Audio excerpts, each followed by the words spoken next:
Oh, excuse me, Madam President, she's in the waiting room. Okay. And if Marika can let her in, please. Yeah, if you would let, first, if you could let her in before we. Kathy Walls. Is she on a phone or did she go through the computer? Oh, there she is. Okay, she just came in. And what about Janet Carlin? Janet is not here yet.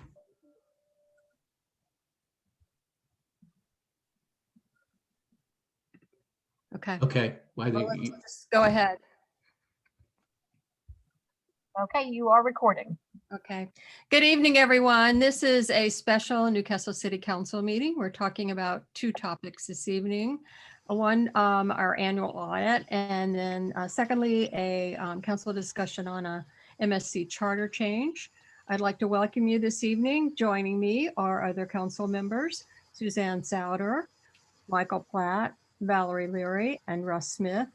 Also, our city administrator, Bill Barthel, our city solicitor, Dan Lasco, our finance coordinator, Kathy Walls, Kathy Wirk, our stenographer, and our host this evening is Marika Levine. We have some guests for presentation of the audit.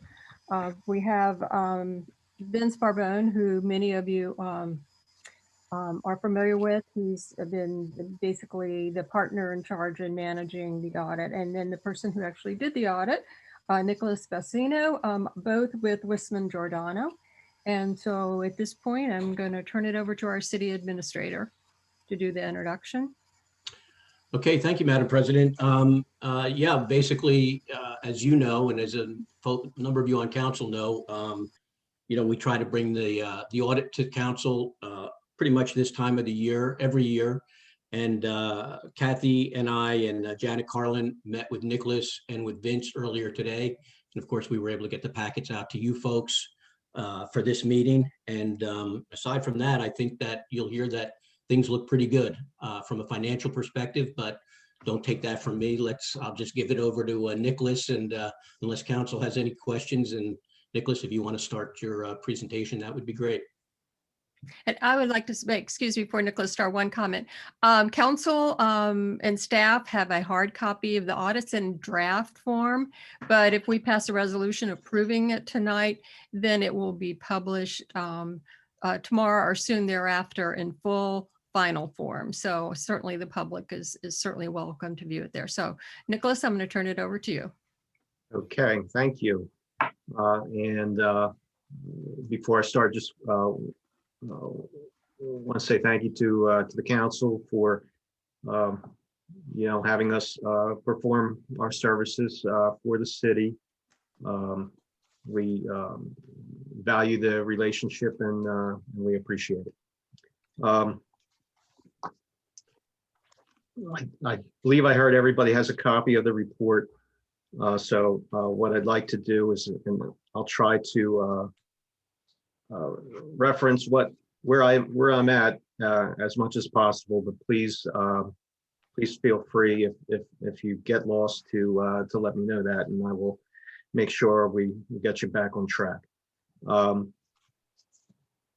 There's 42 pages in this report. I'm not going to hit on every one of them, but my goal is to give the basic details, but enough detail that everybody can get an understanding of what's going on. So we'll start. We'll start at page 1. Can't think of a better place to start there. Pages 1 and 2 is the report of the independent auditor, and essentially, I'm just going to direct you down to the last paragraph on page 1, which is the opinions paragraph. And in there, we state, in our opinion, that the financial statements are presented fairly in all material respects. Essentially, it's an unqualified opinion, which is the highest level of an opinion that we can issue on financial statements. And that's really all I need to believe I need to really go into with the audit report. itself. The first section thereafter is the basic financial statements. And within the basic financial statements, there's kind of a couple sets of financial statements. But the first set, pages 3 through 5, these are what's referred to as the government-wide financial statements. They present the primary government of the city as if it were reporting as a for-profit enterprise business entity. This encapsulates the entire primary government of the city, which includes the capital assets as well as the long-term debt and liabilities for the pension plans. Just a couple of quick notes I want to point out, quick numbers. Total assets, which is about a third of the way down the page there. Total assets, you can see the comparative of the 2 years. Total assets increased by a little bit less than 500,000 from the year ended June 30, 2019. And that's primarily due to capital assets and infrastructure work that was in progress as of the end of the 6/30/20 year. So assets up 500,000, that's a positive. If we look about 2/3 down the way, total liabilities decreased by 350,000. That's a positive, and that was primarily due to the pay down of debt throughout the year. And also the city made some accelerated payments of the debt balances toward the end of the year, which kind of help pay down that balance. So if we look at the very bottom, total net position of the city as of June 30th, 2020, 36 million, almost 36,300,000 versus the prior year, 35,449,000, or an increase of 850,000. And we go to the next page, page 4. This is the statement of activities. And you can see in the lower right corner, the change in that position. There's the $850,000 increase during the year in terms of government-wide. This shows the revenues and expenditures by department, and then those revenues that are not specific to a particular department are listed below in the general revenues. And the change in that position, 850,000 and change for the year 2020.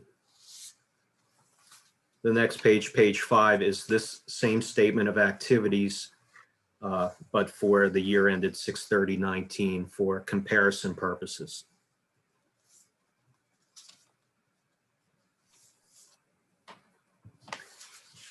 The next set of statements, which run from pages 6 through 9, are what's called the fund financial statements. And these represent a more familiar format for government reporting, and especially you see in just a minute in terms of the city's budget in comparison to that. These are the governmental funds, which consist of the general fund, special revenue funds, and the capital projects fund. These statements do not show the capital assets balances or the long-term debt balances, but they do include the activity during the year for capital outlays for capital assets, as well as the payments against the outstanding debt. But in the balance sheets here on page 6, total assets, the fourth column over from the left, you see total assets, 5,525,000 as of June 30th, 2020. Compared with June 30, 2019, the very last row, all the way over to the right, 5,768,000. So total assets did decrease during the year, and this was primarily in the cash accounts of the special revenue funds, and more specifically, the municipal street aid. Municipal street aid had some reserves as of the end of June 30, 2019 that were utilized in the June 30, 2020 year to aid in the Delaware Street construction project that occurred in fiscal year 20.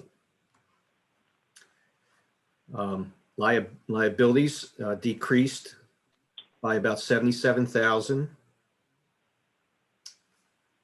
And that's just more or less a timing issue with accounts payable. Yes, was there a question? I'm sorry. No? Okay. If we go down to the fund balance section at the bottom, we can see the different components of the fund balance, but I want to point you to the unassigned fund balance, which at the end of June 30, 2020 was 2,591,000 versus June 30, 2019, 2,485,000. The unassigned fund balance is the portion of the fund balance that's not tied or restricted in any way. It's available for the city to use essentially to balance future budgets. So this increased 106,000 in the general fund for during the year.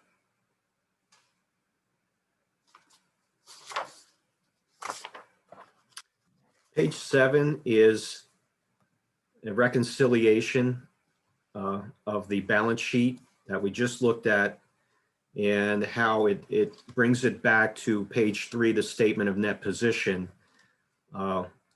This reconciliation adds back in the capital assets and the long-term debt, and also accounts for the liabilities related to the pension funds. This is more of just a tool to help the reader of the financial statements reconcile from the balance sheet to the statement of net position. Page 8 is the statements of revenues, expenditures, and changes in fund balances in the governmental funds for the 2 years presented.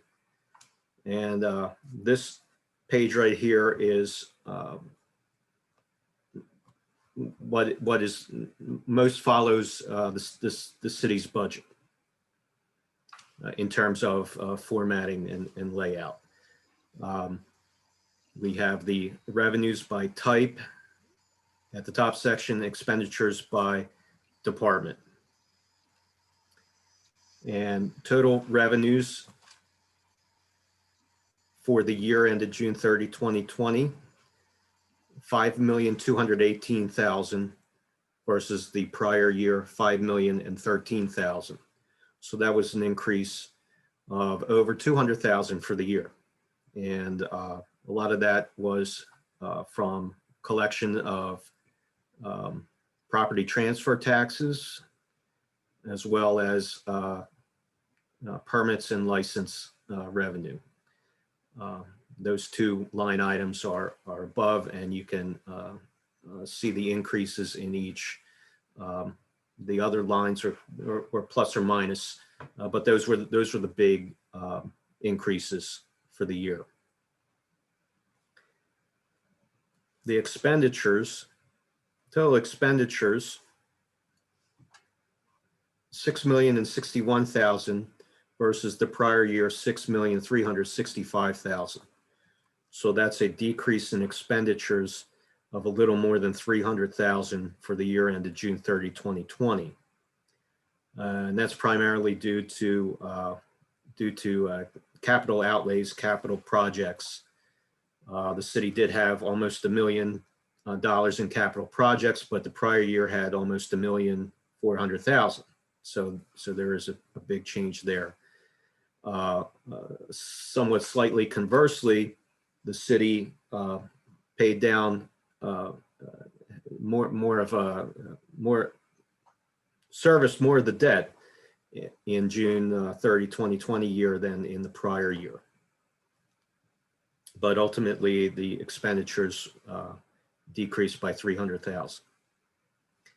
And the bottom section shows other sources of financing and other uses of funds. The big number down here is the component unit appropriations from the Municipal Services Commission during the year. And also proceeds from new financing is new financing that the city received for vehicles that were put in use during the year. And some of that has been repaid, obviously, by the end of the year. So the net change in the fund balance across all government funds for the year was $86,761 decrease. But the general fund, as you can see, was actually an increase of $118,625.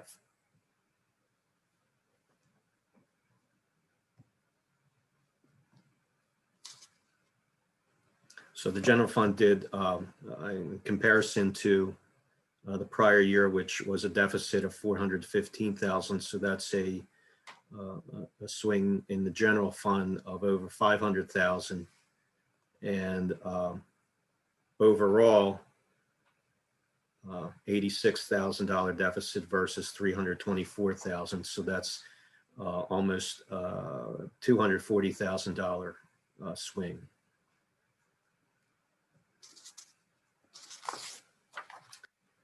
Page 9, much like page 7, was a reconciliation for the balance sheet to the statement of net position. Page 9 is a reconciliation of the statement of revenues, expenditures, and changes in fund balances that we just looked at to the statements of activities on pages 4 and 5, back up front with the government-wide.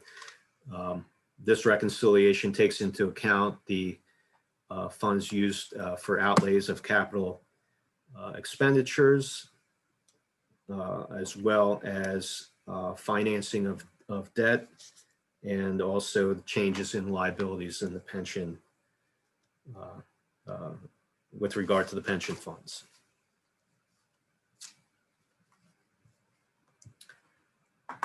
And does anybody have any questions so far?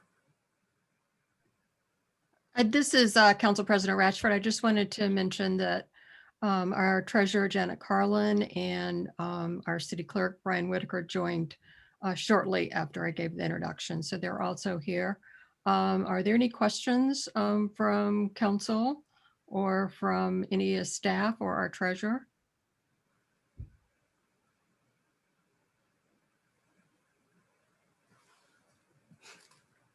I think this pretty much, the pages you've gone pretty much summarize the audit results. As a comment, would you say our controls are adequate in terms to make sure that we are fiscally responsible to our city? From our procedures performed, we believe that the controls are working effectively and as they should. Yes. Okay. Any other questions or comments? Okay. Okay, that's good. We appreciate you taking a look at our books. At this point, if there are no any comments or questions, I'm going to ask for a motion to read a resolution approving this annual audit. This is the resolution to approve fiscal year 2020 financial audits. Have a motion? So be it. Motion for Mr. Platt, a second. Second. A second from Ms. Souter. This is a resolution to approve the fiscal year 2020 financial audit. It's resolution 2021-09.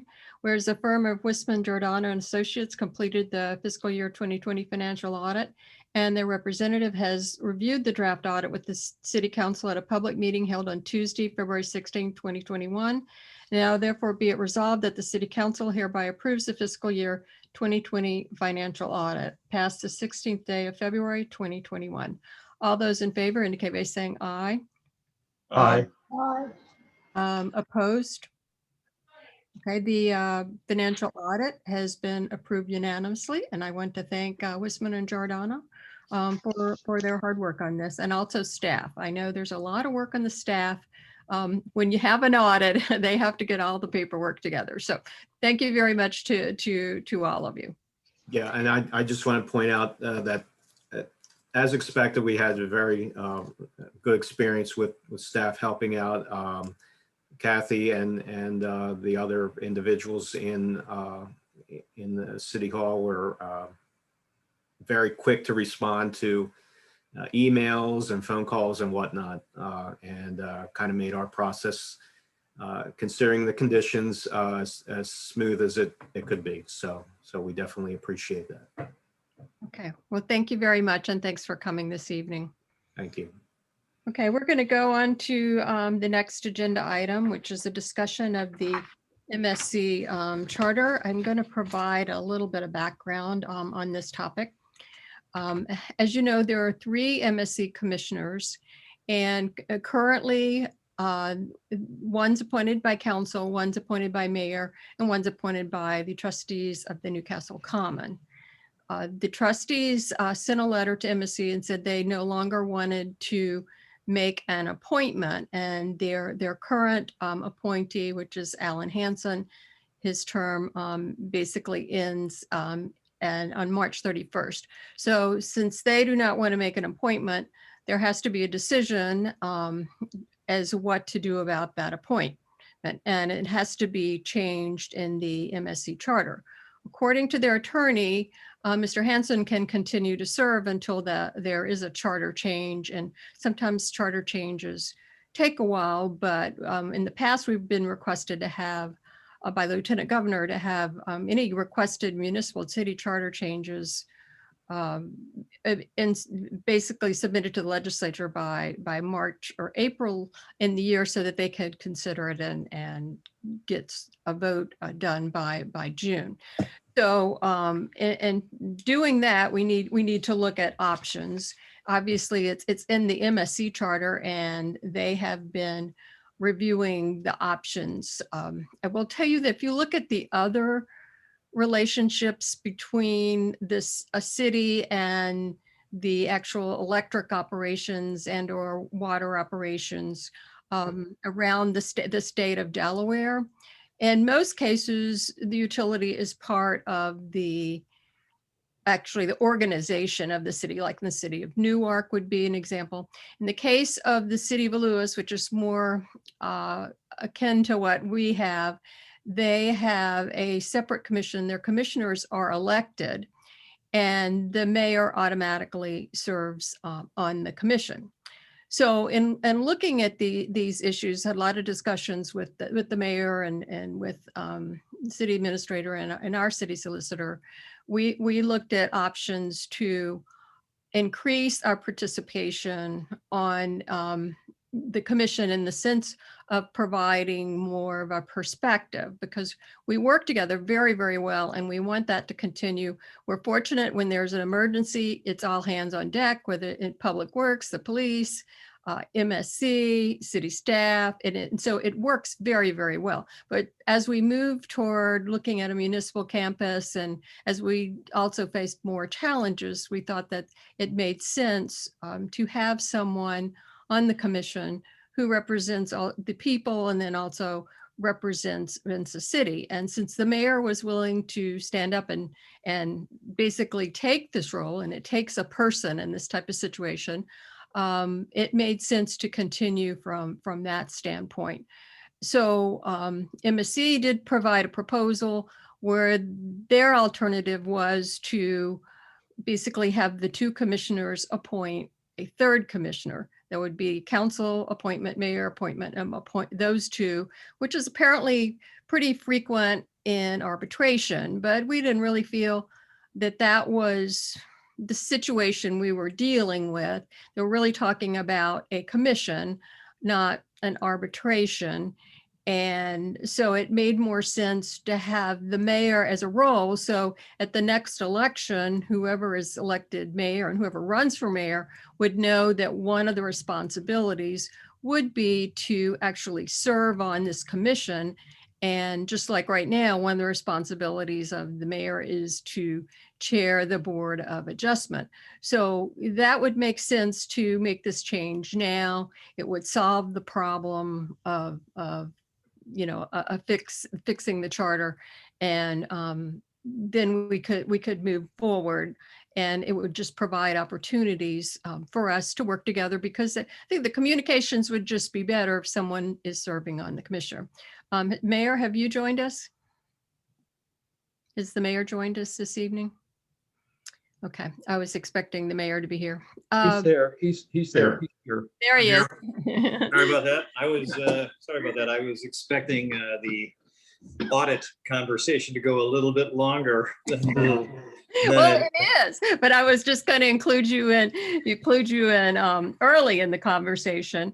I think that to get your perspective. So. No, I appreciate that. So I think you said it quite well, Madam President.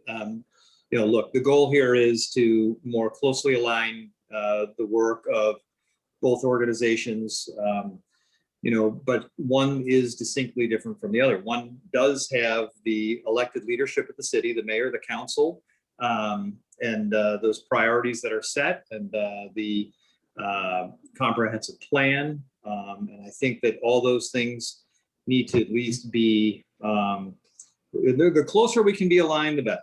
And so I feel that this is a smart next step. And I feel that this would be a value add for the residents of the city. I mean, this is really proposal you're looking at is, how do you better align the organizations, their mission, their goals, their strategies, and then also how do you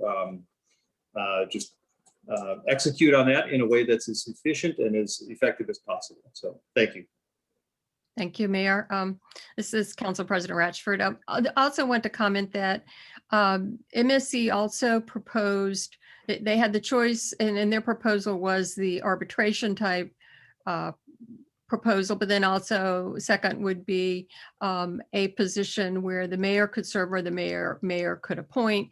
That didn't seem to be feasible, the appointment, just because of the logistics are kind of tough.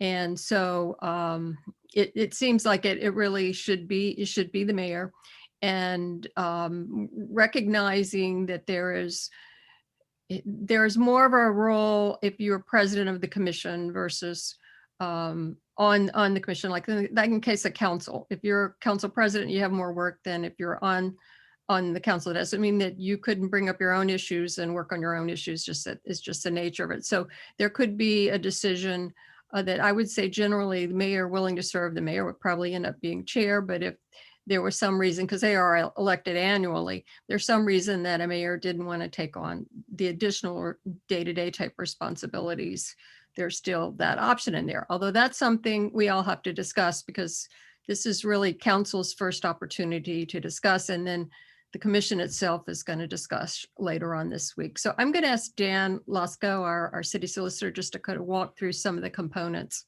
of the city proposal on the charter change. Thank you, Madam President. This is Dan Lasco. The substantive changes here are precipitated by the fact that the trustees will no longer be making an appointment. So what's being proposed here in this red line version that you're looking at is council making two of the appointments and the mayor serving in the third commissioner's seat. There'd be staggered terms for the appointments, but the mayor's position would coincide with his term as mayor. So the mayor, as a commissioner, couldn't be removed from the commission other than under our city charter, section 9. Otherwise, vacancies would be filled by council. So the non-mayor positions would be filled by council. If there was less than a full allotment of commissioners on board, they could still conduct business. That was a recommendation by MSC, and I have no difficulty with that. The mayor, as you pointed out, could serve as the president of the commission, but that's not necessarily so. The mayor wouldn't receive any additional compensation for serving on the commission, though the other commissioners do get paid per the terms of the MSC Charter. I don't know if there's too much more to add. I suggested a few cleanup items to clarify and just clean up typos or inconsistent verbiage that's used in the document at present without making substantive changes. I will also mention tonight that I received a phone call from Dan McCollum, who is MSC's attorney, and he indicated that he has a preference, or MSC has the preference of giving the mayor the option of appointing a designee to serve in the mayor's role on the commission.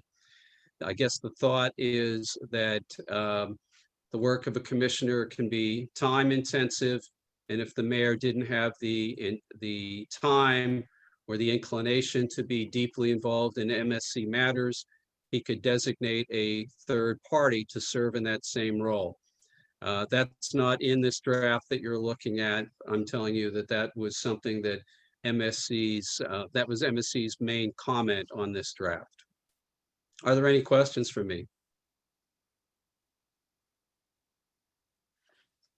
There was some discussion about that. Maybe the mayor, this is Council President Ratchford, could make an appointment, but it got very tricky because appointments don't generally get made that way. I mean, maybe Mr. Lasco, you could talk about that, just some of the concerns about that approach.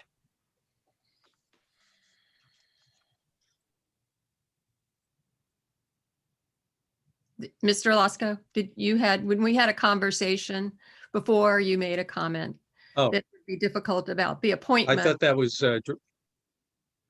yeah, I thought that was directed to the mayor to respond to. I'm sorry, Council President.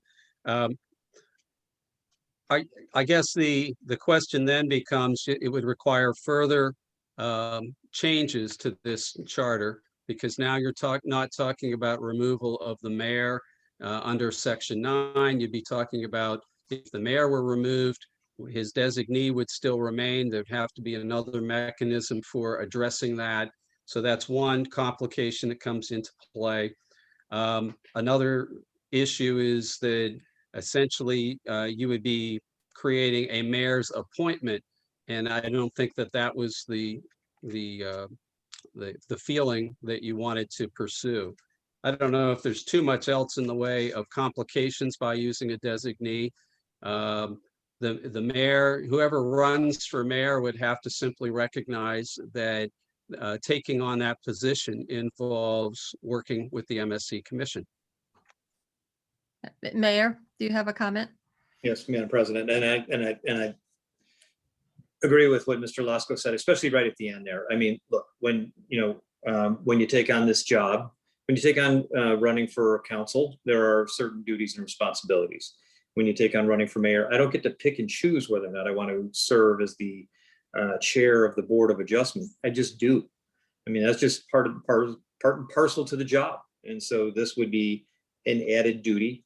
Let me also say that I believe that when you look at people who've served in this capacity, or think of it in your own in the context of your own service to the city, perhaps some of you had occasion to do more municipal, or not municipal, but public sector budgeting before in your life. Others of you perhaps not. Others of you have different professional experiences which you bring to the table. And I think that's all very, very important and very relevant. But every single one of these issues, every single one of them is learnable. You just have to dedicate some time, ask the right questions, use the right resources available to you. You can learn all the issues. When I worked in the Congress, I had to learn about public accounting. That led to the Single Audit Act of 1984, gentlemen. I learned about financial derivatives. I'm sure that Ms. Souter had to learn about different Social Security issues, and Mr. Smith about different Park Service protocols, and Ms. Leary about different issues that are medical and emergency related. And I could go through everybody here. I mean, everyone's had their own professional journey, and every single person wasn't born knowing these issues. So I kind of reject the notion that, you have to have like deep and special experience. I think that the issues are learnable.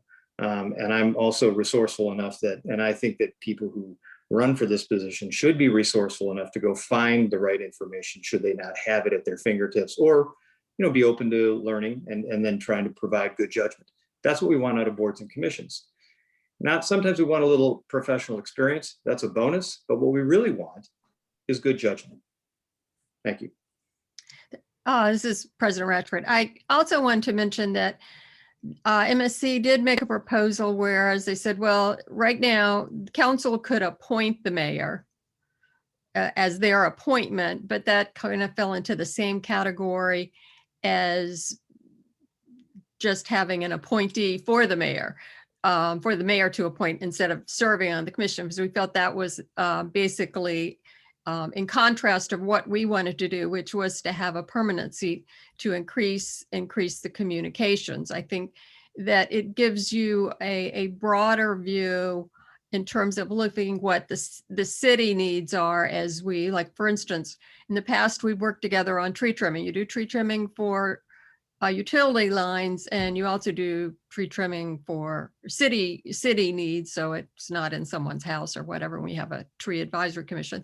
Also, we're looking at Delmarva Power's going to look at putting in gas lines in additional streets in the city, and we need to talk about the topic of underground and look at it from not only perspective from electric reliability, but also from the perspective of aesthetics and other issues related to underground. So I think that those types of things come up, and this would just bridge our relationship. Are there any questions or comments from council? One thought here is that the mayor's office is now, I think, an underutilized position. And I think this is an opportunity to use that position in a more constructive way than we have in the past. And certainly with the current mayor, he would be a big plus to the MSC. And I hope our future mayors are just as intelligent and talented.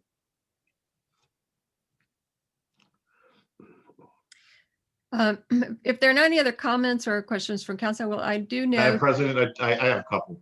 Okay, please do. If the mayor decides he doesn't want to sit on a commission and he appoints someone, if that scenario plays out, would that appointee be approved by council? The way it's proposed now is the mayor cannot appoint. So the mayor has to serve. There is no choice. The mayor could opt out of being the president of the commission, but the mayor can't opt out of serving. I'm going to say one thing, and I've said this in other circumstances. I think by saying the mayor is just automatically appointed, I think that should take a lot of thought, because we don't know who the mayor will be in 4 years. I think if council wants to appoint the mayor, or the council wants to appoint John Jones, it should be up to council. But just say it's the mayor. Elections have consequences, and we don't know what's going to happen in April.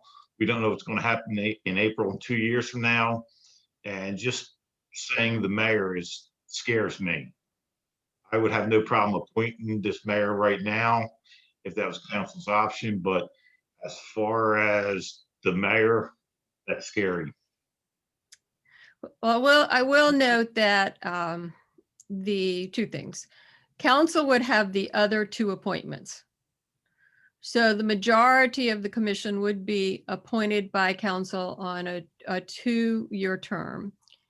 The mayor is, of course, a duly elected person of the city, just like members of council are. So the mayor would be one of three.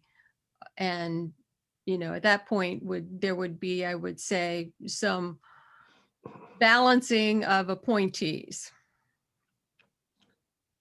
I would just say if we do increase the responsibilities of mayor, that maybe we'll increase the talent pool running for the position of mayor. Or decrease it. Possible, but if somebody either way. knows they have to be on the MSC and maybe president, perhaps that would discourage them. But I do see what Mr. Platt is saying, though, if the future mayor, whenever Mr. Carranza decides, well, he has to run up for reelection in 2 years. But I see Mr. Platt's concern about, and I also see Ms. Ratchford's point is you're offsetting it with two other people, but there's too much important work that MSC does to take that kind of risk, that you're going to be able to offset it with two people if you have one that maybe is not up to the job.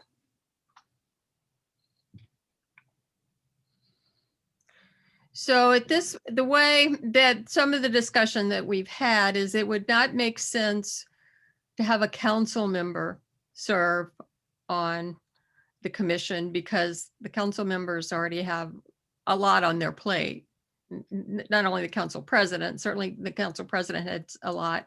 And I'm not speaking of me personally, I'm speaking of the role, but individual council members also take initiatives. So it did not make sense. And then how would you pick which council member it was, unless I guess the council could vote on that. But it didn't make sense to do that. So then it didn't, if you want to constantly have, I would call in the past, there's been, if you want to constantly have a presence in the communications, to me, this seems like the best way to do it because as you know, once you appoint someone to a commission, you appoint someone to that commission and any decision at that point is independent of you. And I think that there has been some feeling in the past that even though council appointed one out of the three, that there was feedback that, well, maybe we didn't have as much say as we thought we might have. But in reality, on a commission, once you appoint someone, that person is appointed. So I appreciate that the perspective. I'm listening to see if there's some other way to achieve this. I mean, so I think there was some concerns raised about the position of mayor. I didn't know if there was a suggestion. Madam President, I guess my point of view would be council would have two appointments. The mayor would have an appointment and council could, if the mayor is willing to serve, can appoint the mayor. So down the road, it could be the mayor or somebody different. It could still be two appointments. And then the mayor still has his appointment or her appointment. Suzanne Souter here. I'm not quite sure I understand. So if the council is appointing two people and the mayor is appointing one person, but then the council decides to appoint the mayor, essentially the mayor has two of the three seats. And the seat the mayor holds plus the seat the mayor appointed. And I'm not sure that's what we're looking to do. And I have another question. My understanding of reading through this is that the charter prohibited a council member from serving as a commissioner. Is that preserved in this new draft? Yeah, it is preserved in this draft. This is Dan Losco. Yes, a council person could not serve on the commission. No, this is Council President Ratchford. I mean, certainly you could make that change so that the council could appoint someone of their own body, but that's, that's really not how we've done commissions in the past. I mean, there's a reason that when you appoint someone to a commission like planning or something else, it's not you. Those are independent. It keeps the independent nature of the commission. In the case of this situation, you have the mayor who is, he or she is not part of council. So you have some independence there, but you have the voice of the people in from having an elected official. And the mayor does serve on the Lewis Commission. Madam President, may I add something? Yes. This is Dan Losco. Under the current MSC Charter, again, it's the council appoints one commissioner, the trustees appoint one, the mayor appoints one. And the mayor's appointment is not subject to council approval. The mayor just makes the appointment. So under the current charter, council doesn't really have the ability to control who will sit on that commission. What is being proposed here, as the council presidents pointed out, is that the city council will have the ability to control the majority vote of the commission. So I'm not saying that better or worse, I'm just saying that that's a change here that is being proposed that enhances council's control over the management of the commission. Councilman Platt, can council remove the mayor? Not as to what is proposed here in the MSC Charter. The mayor can only be removed if he's been engaged in wrongful conduct under Section 9 of the city charter. So conviction of a felony, death, resignation, things of that nature can result in the removal of the mayor. But it's not like the other two council appointees who can simply be replaced on the commission by 4 votes of council. Okay, thank you, Mr. Losco. Madam President. Yes. So, Mr. Lasko, would it be possible to make that stipulation the same? And maybe that would alleviate Councilman Platt's. That the mayor could be removed by 4 votes of council? Well, then the question becomes who fills that 3rd seat? If the mayor is removed, will council appoint all 3 commissioners? Is that the idea? It would be if we got to a situation, and I believe it would be quite rare, but if we did but we have to think through different contingencies. And I understand Mr. Platt's concern. And then if you had a situation where the mayor by vote of council was removed, then you could do the following. I think the cascade of events would probably look something like this. The council could fill the appointment until such time as you had a new mayor, and they could decide, and then the new mayor could assume that role. So it would be a temporary appointment until such time that you had a change of mayor. Presumably, if the person flunked out on the tests for which you described, they're probably in jail at some point. So, but in all seriousness, I mean, you could revert back to a council appointment until such time you have a mayor that is fit for service. That'd just be my 2 cents.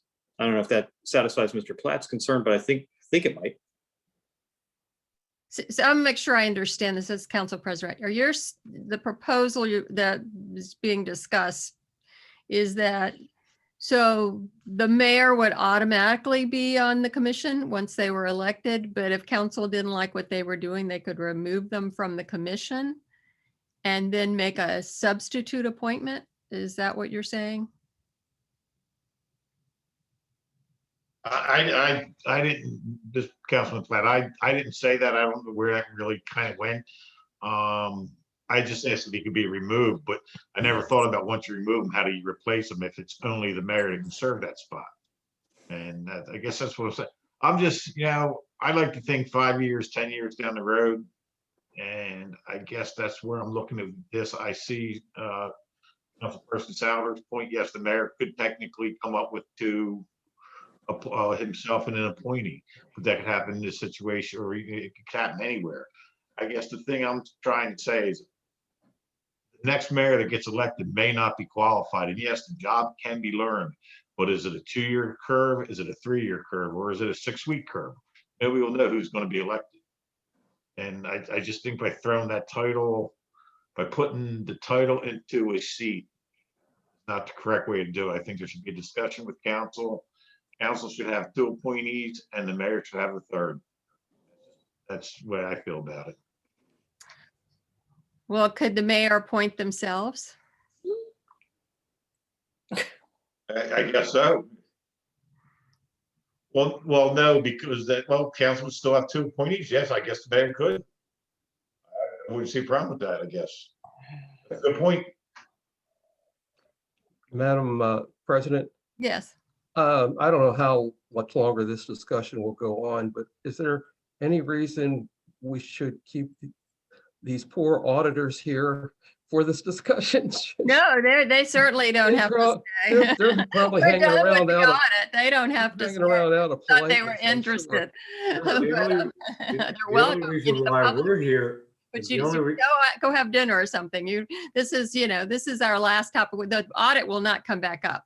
It's no, done. the only reason why we're here is because we do have a vested interest in what happens with the Municipal Services Commission, because our position is that the city, it is part of the city's operations, because the majority of the commissioners are appointed by somewhere, somehow by the city administration. And as such, you basically have control. And if you read the audit, we do say that the Municipal Services Corporation is a component unit of the city, but the city has always chosen not to include it as part of its financial reporting. And so the reason why we're still here is not because we want to, I guess, what's the word? We have a vested interest in knowing what happens because it may impact how we report it in the city's audit. Well, thank you for your diligence. And I will tell you, we're not going to make a decision like this. Basically, we're going to get our comments together. Then this is going to go back to MSC. And then what we need to do is we have to agree, because I will tell you, the legislature wants to approve something that we all agree on, because it would, it's like they don't want to get in a family discussion. So we need to all get comfortable with the proposal that serves the best needs of the city, and we all in agreement, the commission and the city council and the mayor, and we all say, hey, this is a good proposal. So that's why we're having these discussions. I'm still trying to understand where we are. So we have 3 commissioners. Is anyone thinking there's a problem with council picking 2 of them? Anyone on council have an issue with that? Okay, so the only question is the 3rd commissioner, and the concern is about the mayor automatically being, because there's 2 ways to look at it. One, whether it's an automatic that the mayor's, maybe it's the mayor's appointment. But see, the problem with the mayor making an appointment is just making the terms all line up. I guess there could be a way, because right now we have staggered terms, and maybe we just fix it so it's 2-year terms matched to the mayor's terms. The mayor could appoint themselves. Then they could, if they didn't want to do it, I guess they could appoint someone else, and that term of service would be for the whole 4 years. And then I guess at this point, then, council could also have the right to remove any appointments, whether it was the mayor or not, from the commission. Obviously not to remove the mayor. I just don't know if that's problematic. Mr. Lasco, is that an issue? You're removing some duty of the mayor, or? Mr. Lasco? Well, this wouldn't be under the city charter. We wouldn't be changing or removing a duty of the mayor under the city charter, if the MSC charter You froze. Oh, no. I guess Mr. Lesko was saying that it's not our charter, so it's, but I don't know what that implication is. So maybe he could reboot and we could keep talking. At this point,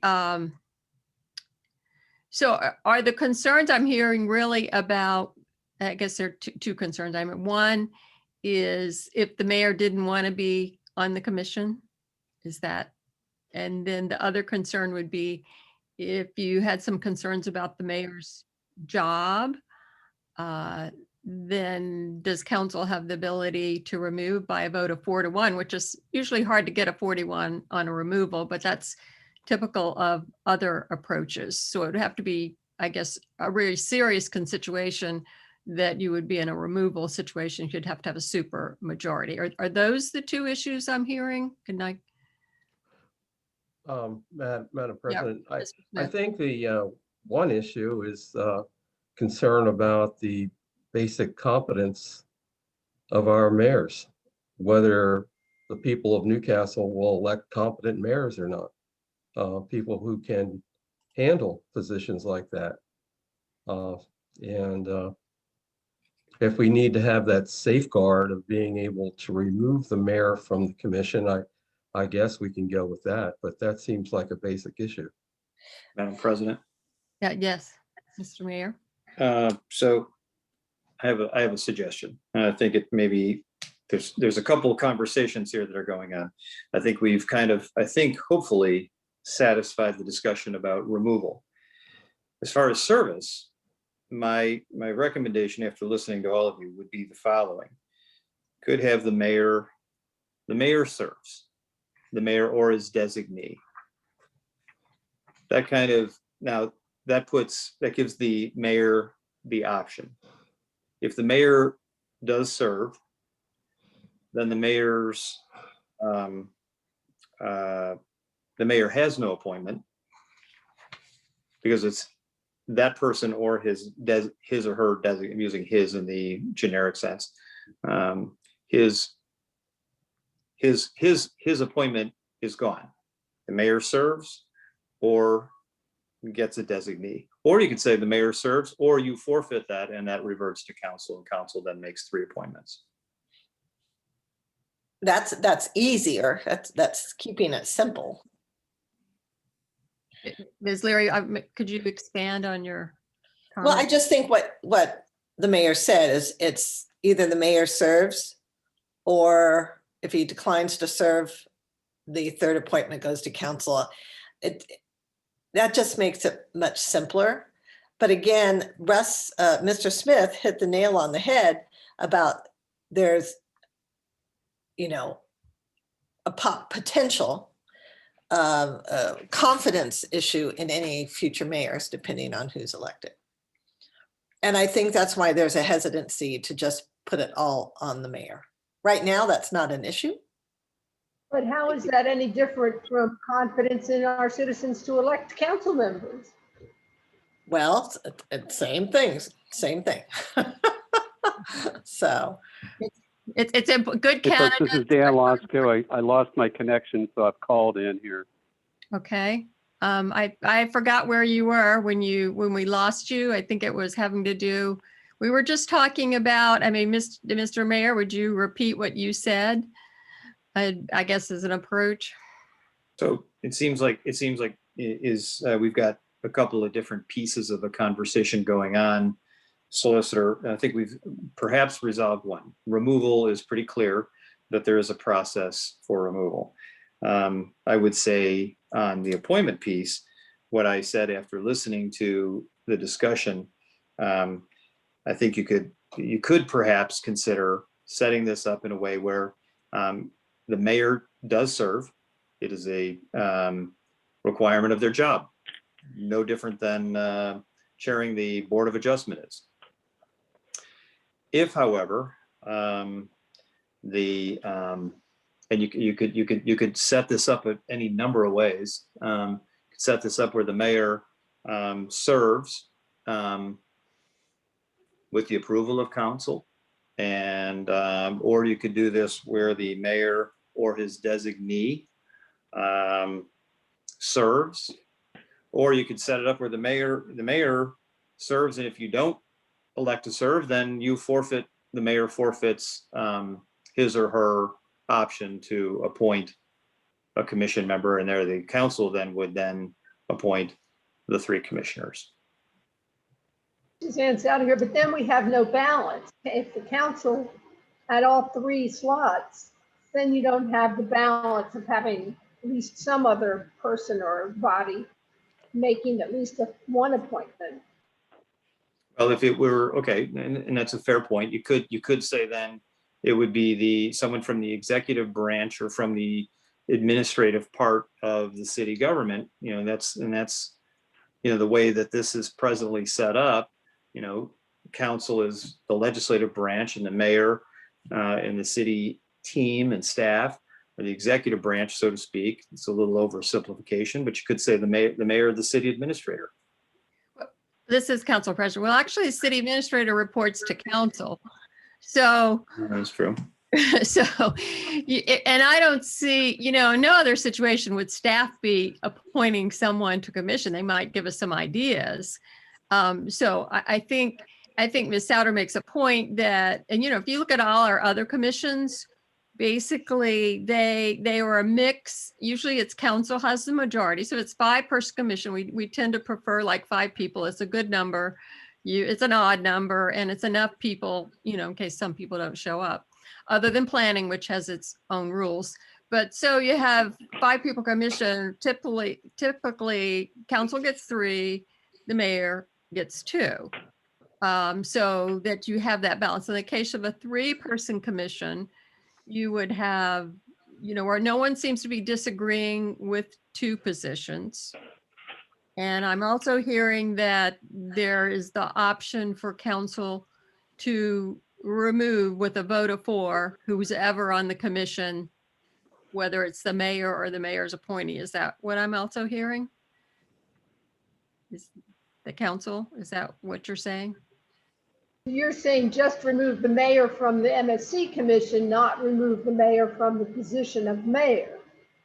Which, yes, correct. We cannot do. There would be a duly. So you're saying, is that what I'm hearing? So with the removal option, it's a 4 to 1 vote minimum. Then you could say that but then comes the problem of who serves. Then council, it goes back to the council is then removed unless you make it that the mayor has to appoint. Which is a little awkward. You're saying, I think it's very awkward. You're saying we were to take you out, but you get to pick someone else, and that, it just could be a bad chain of events. Right. I mean, I can see it going that way. Yeah. The idea is to have some continuity here. Yeah, I think the mayor or designee makes more sense, and not allow council to remove the mayor from the commission, but not as mayor. I mean, that just doesn't make any sense. And obviously, if the mayor is going to be automatically on the commission, that needs to be made known to the public when the mayor is being elected, so that's one of the factors they take into consideration as to who they choose to vote for mayor. Correct. I think that's a good point. I mean, I think that, that's true of every other city. I mean, Lewis is a little different because they have their own commission, but they elect their commissioners. And so obviously they know that those commissioners are going to be running, the board of commissioners. So it makes sense to me that the mayor is the mayor has to serve. The mayor doesn't have to be president of the commission, but the mayor has to participate on the commission. And the mayor certainly has, you would expect some skill set in terms of working with the public if they were elected mayor, speaking with the public and other things that they would be involved in. So other thoughts?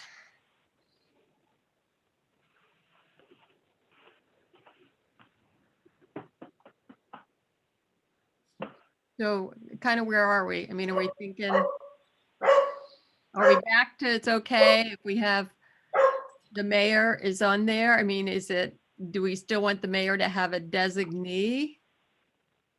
But then you couldn't remove the designee, I don't think either. The mayor removed the mayor's designee. Well, you could have the mayor, or the mayor could appoint someone at their pleasure, which many commission actually in many cities, if you appoint someone and then you later change your mind, then, I mean, it's like, you say, hey, I've changed my mind. What do you think of that? Comments on that approach?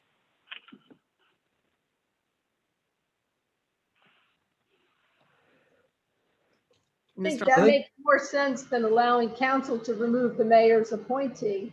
And some mayors may choose to serve, but some mayors may recognize, hey, my skill set isn't really quite what the commission needs. And I think person X would have a skill set that's more suitable for that position, and therefore I'm going to appoint that person. But if that person messes up, then the mayor could take them out and put in another appointee, or choose to serve him or herself. This is President Raj. I think the one thing we do miss is the intent to try to draw us closer. If the mayor doesn't serve, then we are into 3 appointees. That You say draw us closer, you mean draw the commission, the MSC closer to the city government? correct.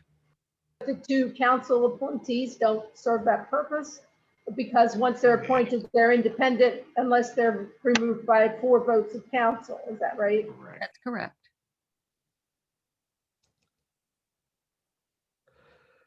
And I'm not complaining about it anyway. I think we're very fortunate to have a good commission. I'm just saying that if you want, and it's more than that, it's more like the day-to-day stuff. Well, maybe there's something that comes up in the city that we need. I mean, and I know that Mr. Barthel and Ms. Patone are talking all the time, but as elected officials, we sometimes have a different perspective.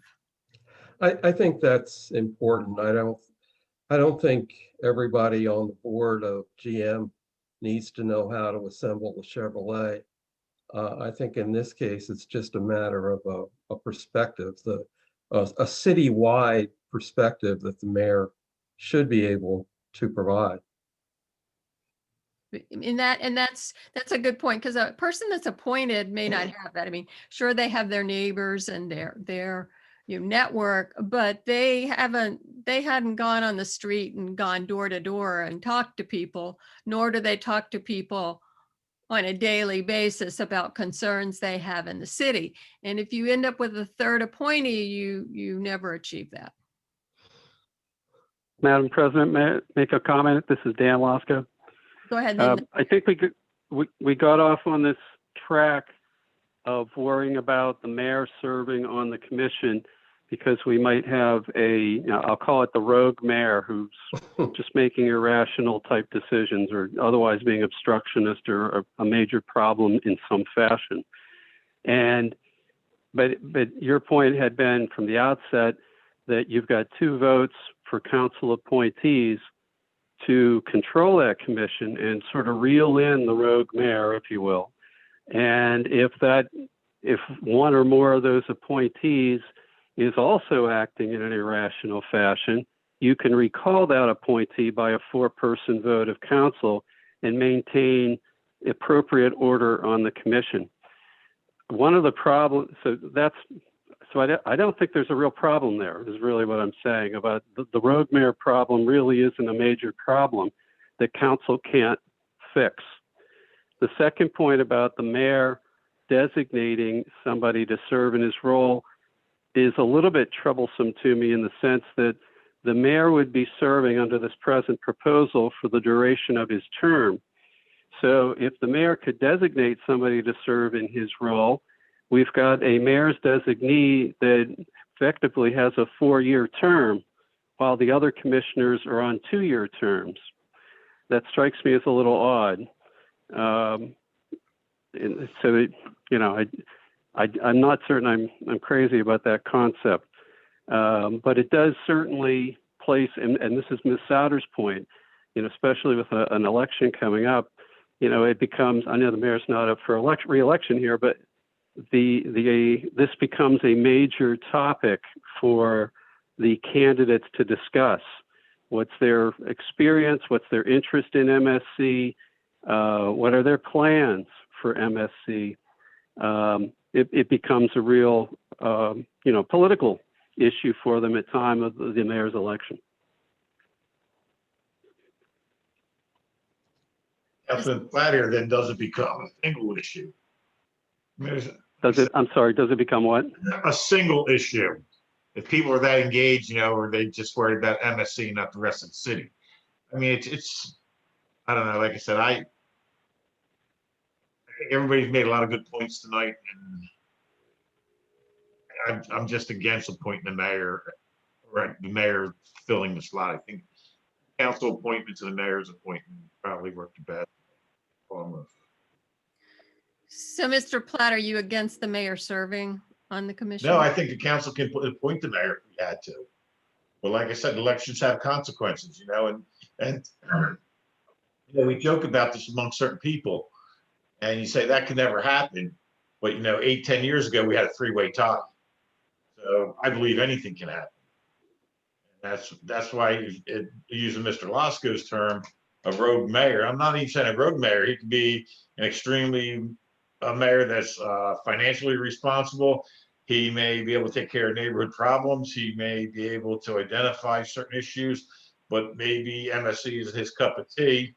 And for him to have an appointment with 4 years and so forth, I just think that's a little different. Like I said, I have no problem with the mayor serving on the commission. I just don't think it should be automatic. So this is Council President. So you're saying then if the council wanted the mayor to serve on the commission, they could appoint the mayor as well? Absolutely. And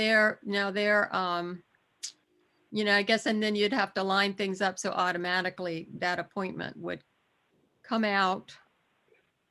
Wait a minute, Mr. Platt, I thought you were saying the mayor could choose to appoint himself or herself. Well, I guess he could, but it would still be 2 council appointments. I mean, that is a possibility, I guess. The mayor would still have an appointment. I can't see council appointing the mayor if the mayor already had an appointment. Well, correct. Then we would just pick 2 different people if that was the case. Right. And I guess I also have another question. Right now, we have 3 appointees from 3 different entities, the council, the mayor, and the trust. Has there been a problem of communication between the MSC and the city?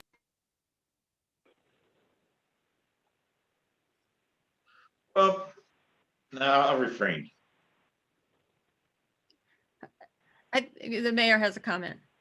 Oh, I'd like to comment on that. I think that there are times where we've had examples of different work that needed to be done, but we had to have a sitting state senator appear at a MSC meeting and ask the MSC to act on a $1 million transportation project that they were putting in Dobbinsville.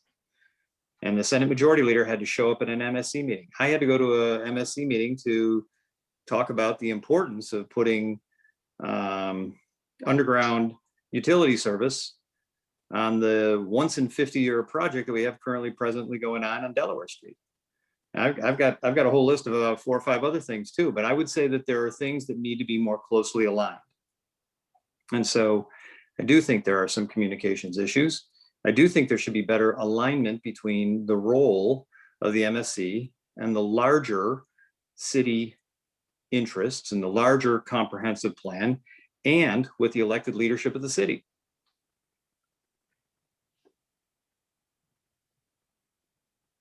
And this President Ratchford, and in my opinion, the only way to do that is if the mayor serves on the commission. I mean, otherwise we just do 1 mayor appointment and 2 council appointments and we're done. Mm-hmm. If you don't think that's important, then that's where we would end up. Mr. And no elected official on the commission. That seems to me the alternative. I mean, because the only change for that would be if the mayor then just said, I don't want to do this, and then appoint someone. I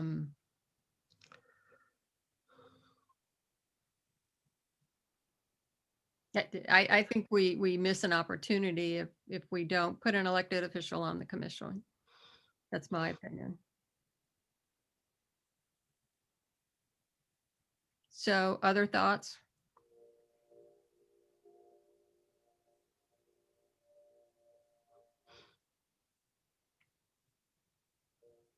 This has just turned into more complications than we thought. Well, I mean, we Thought this would be really easy, and it's like, oh no, there's all kinds of stuff here. well, that's what it's a very important decision. No, Yeah. no, it is. I don't disagree with it, but you look at it and you go, oh, that's going to be not that hard to do tonight. So I know Miss Patone is she's on the attendees. I don't know if she had anything she would like, if she could put her in, if she had any perspective she'd want to share. I think Mr. Knox was there. Is Miss Patone?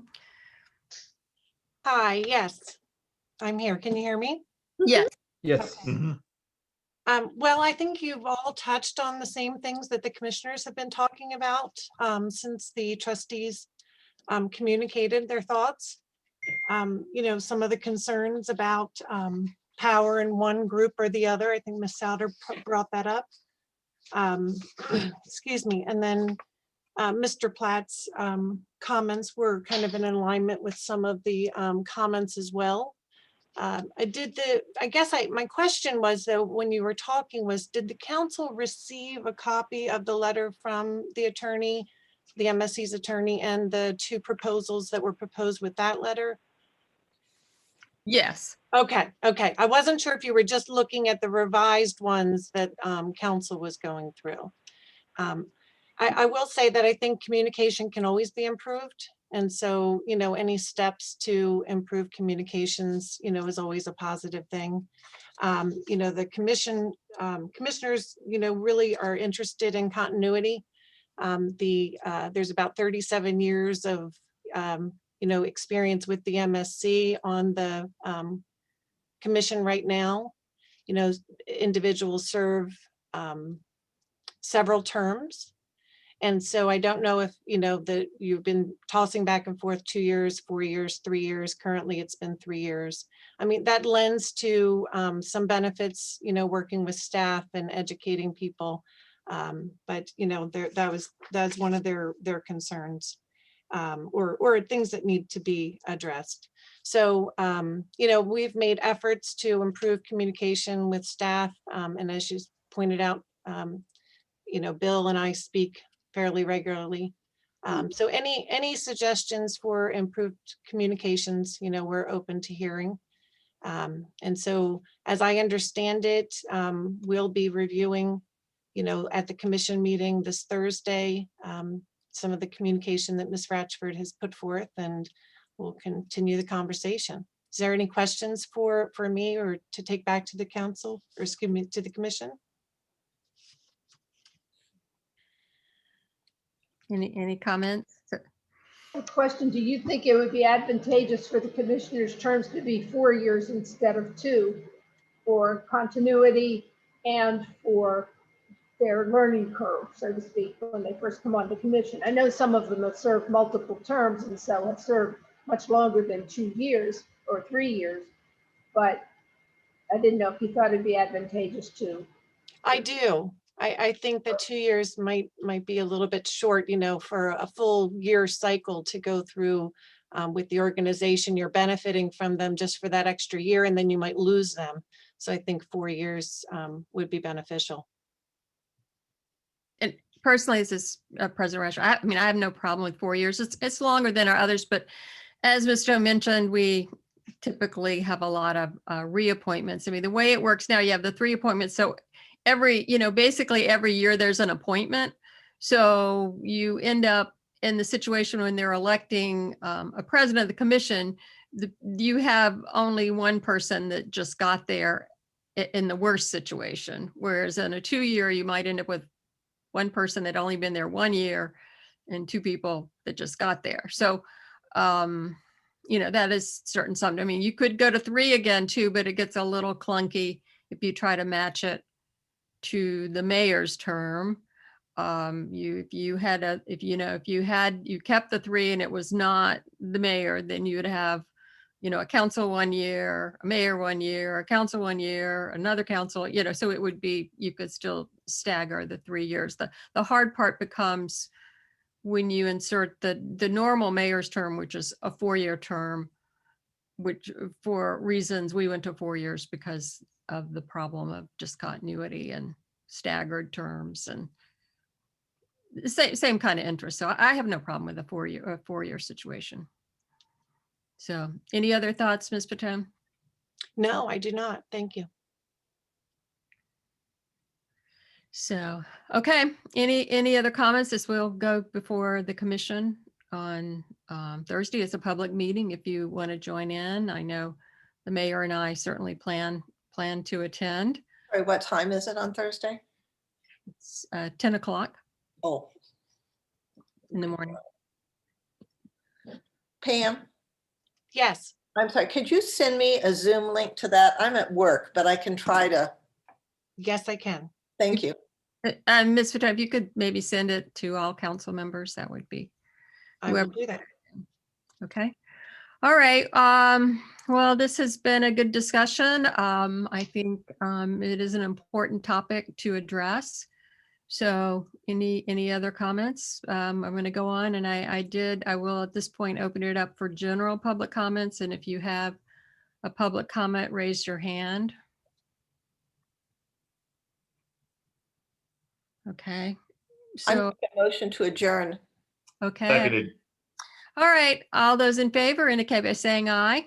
Aye. Aye. Okay. We are adjourned. Thank you. Thanks, bye. Bye.